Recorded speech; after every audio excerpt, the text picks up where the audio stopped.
Hello friends, welcome back to my channel Learning Curve. This is Shivangi Bhadoria and today we will discuss about cross compiler. So let's start. So we shall discuss about cross compiler. See guys, just like other compilers, cross compiler is also a type of compiler.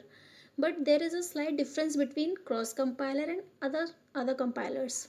See what is it? Cross compiler भी एक ऐसा compiler होता है जो run तो एक machine पे करता है बट साइमल्टेनियसली जो ऑब्जेक्ट कोड जनरेट करता है वो किसी दूसरी मशीन के लिए करता है।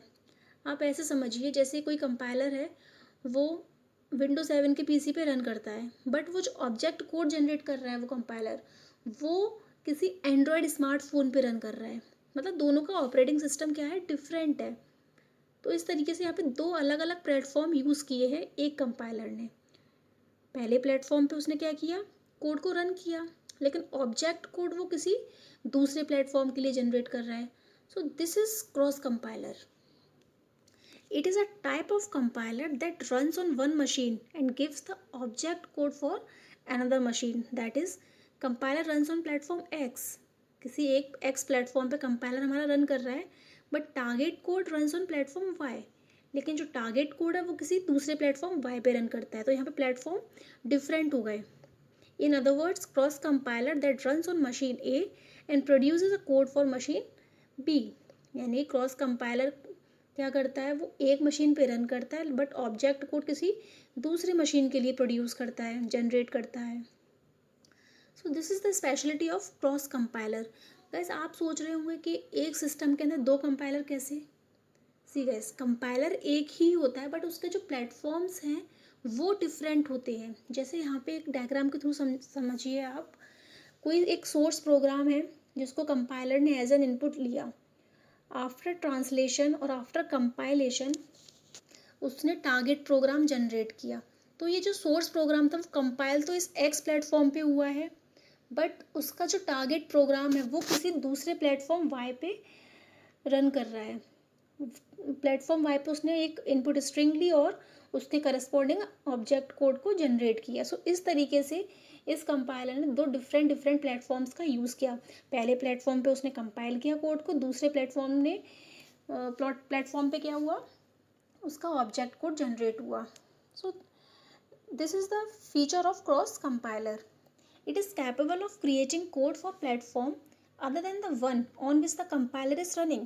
इसकी ये कैपेबिलिटी होती है कि एक प्लेटफॉर्म पे ये कोड क्रिएट करता है जबकि वही दूसरे कोड पे उस चीज़ को वो रन करता है.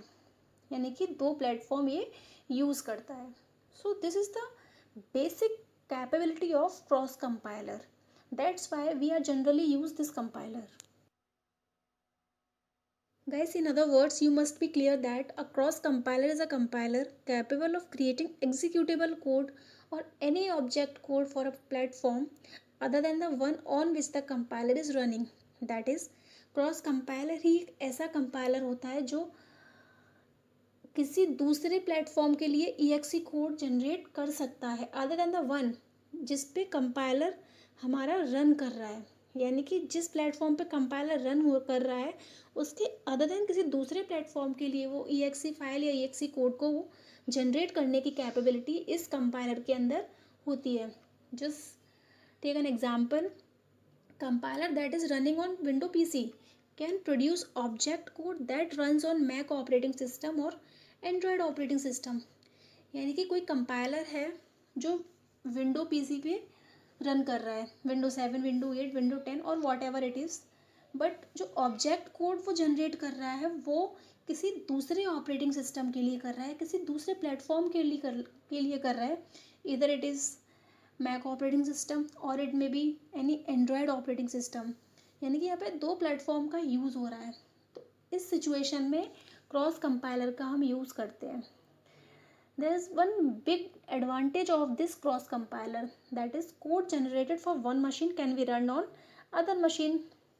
This is the feature of cross compiler कि वो कोड एक मशीन के लिए जनरेट करती है बट रन किसी दूसरे मशीन पे करती है. कंपाइलर एक ही बट दो डिफरेंट प्लेटफॉर्म्स का वो यूज़ करती है. That's why this is known as cross compiler. So that's all about cross compiler. So guys, if you like this video, please hit the like button, comment below and share it with your friends more and more. And if you are watching my video first time, so please subscribe my channel and hit the bell icon to get all the latest notifications about my upcoming videos. Stay home, stay safe. See you soon guys. Thank you.